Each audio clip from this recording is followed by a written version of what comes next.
England need to beat a side that's not Italy, basically. That's their mission at the moment. They've been playing poorly against Wales. They were poor. Their attack at times did look actually quite good, but generally, you've got to say their discipline was so bad, you've got to say it's a poor performance. And certain players looking terribly slow. Now, first of all, let's quickly chat about France. I'm assuming this game's going to be on. And it might not be, because there's been rumours of breaches in the actual COVID bubble that brought about the outbreak in the camp. Now, if that happens, I think, well, first of all, Scotland should be awarded their game straight away. I'm still 50-50 on whether the game should go ahead at a later date anyway for that one. But anyway, they need to get to the bottom of this and why that outbreak happened, if it was just bad luck or if it was someone breaching the bubble. There's been rumours of it being coaches and things, but they need to get to the bottom of that. For England, back to their performance against Wales. Their discipline was shocking. They deserved to lose. And going back to the two controversial refereeing decisions, once again, guys, your comments are absolutely amazing, insightful. I try and make the match reviews straight away after the games, whilst it's fresh, get it out to you nice and quick, and also capture some of the emotion of the game. So I'm not going to be able to go over stuff in as much detail like these things as possible. But now, a couple of days later, looking back on it, reviews, replays, your comments, it's actually clear a couple of things. The referee was technically correct. Okay, the knock-on was a bizarre set of circumstances, but it looks like technically it wasn't a knock-on. So tough on England, but that's just it, tough. For the one where bigger spots that Adams is unmarked out wide, talks to the referee, finds out when the whistle's going on, when the time's going on, makes a great kick. Brilliant play from Bigger and Adams. But even though technically the ref did it correctly, I'm pretty sure most referees would have handled that very differently. It does seem pretty harsh. England sure were faffing around and there's lessons to be learned, but it seems pretty harsh where he can see what's happening. England are talking to their players, probably taking too long, but for him just to put the watch on and just say, well, stuff them, this will teach them, I'm not quite sure is the best way to go about things, although technically correct, and England deserved to lose. So just very interesting to look at those situations. But anyway, we'll leave it there. But your comment sections are unbelievable. If you're not subscribed and getting into the comments, do that, please. It's generally the best place to talk about rugby. Real safe place, lots of intelligent views. Right, first of all, let's get into the front row. So, Mako Vunipola actually had his best game of the championship. Some big carries, getting his fitness back. I am concerned with certain niggles he's got, but he's looking good in that game, and I think they need him, because every time Genji's played, unfortunately for Genji, it just hasn't worked out for him. I can't quite work out if he's not quite good enough at this level, or if he's being incredibly unlucky and being lined up in tackles and stuff, but his USP, his carrying game is not working, so Mako has to start, definitely, and I think I've got Abano on the bench. I think he needs a shot, to be honest. Genji's struggling for whatever reason. At 2, hooker, Cowan-Dickie, I think, has to start. George was okay against Wales, but just okay. And I think Cowan-Dickie deserves it. A lot sharper of the two. George on the bench. Sinclair's getting back to his best, so that's really good. Haven't seen a huge amount of Stewart, but he's on the bench, so hopefully we'll see a bit more of him. But I think that's definitely the way to go in the front row. Second row, tricky one. I'm going for a Itoje and Ewells. Now, a Itoje, less penalties, please. It's interesting. A Itoje's biggest problem has always been him giving away too many penalties.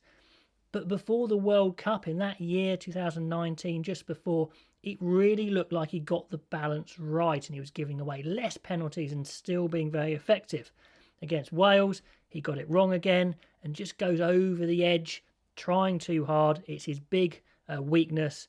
Hopefully he'll sort that out, but I do think he's got the talent and the ability, so he should play.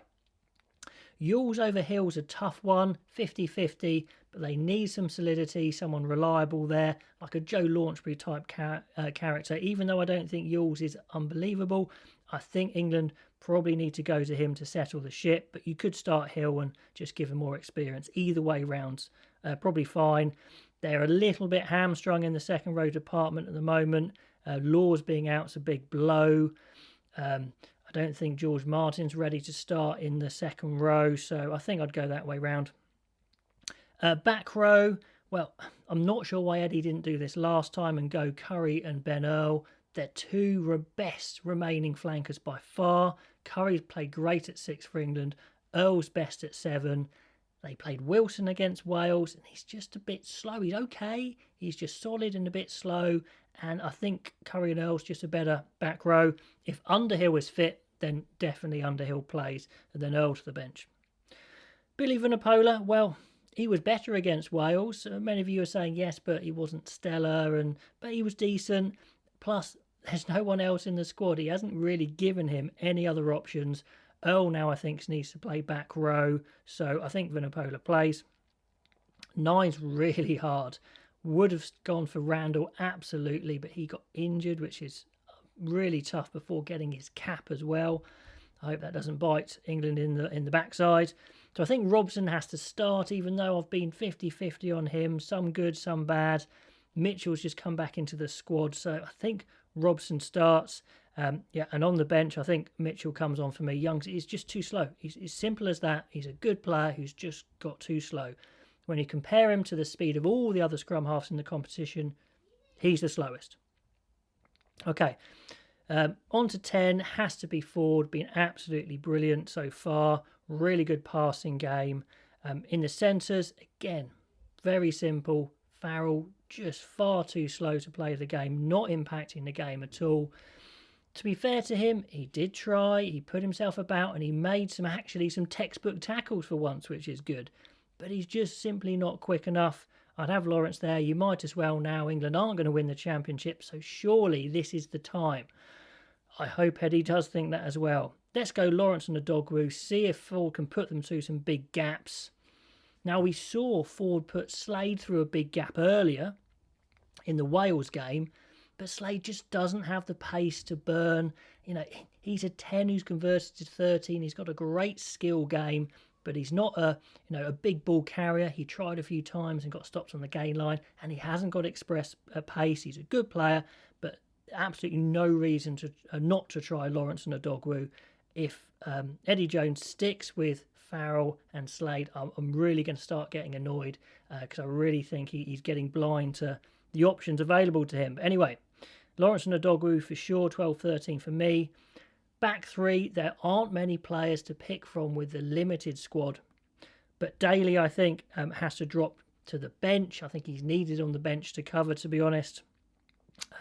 Just not been good enough, Daly. Against Wales, it wasn't the tackling, which was poor before. It was his handling. Just dropped the ball. Seemed to be a bit scared, a bit tentative. I don't know what's going on with him. Simply got to play Malins. Let's see what he's got. I think he's got a lot in the locker. Watson stays, been doing all right. May, struggling. He's lost a yard of pace. Simple as that. He lost a yard of pace, but I think he stays because there's no real other option. Plus, he is a good player. But anyway, that's my starting team. Then George Urbano, Stewart on the bench for the front row. Hill, Earl/Wilson, depending if Underhill's available. Then Mitchell, Farrell covering 10 and 12, and Daly covering the outside backs. Is it going to be good enough to play to beat France? I don't know, but I think now's the time to make a few changes. The wholesale changes we all probably want to see. I think is going to have to come later in the summer because, of course, the limited squad. But it's going to be very interesting to see what Eddie Jones does. Let me know what your squad would be for the match and all your thoughts on that game, and I will catch you next time.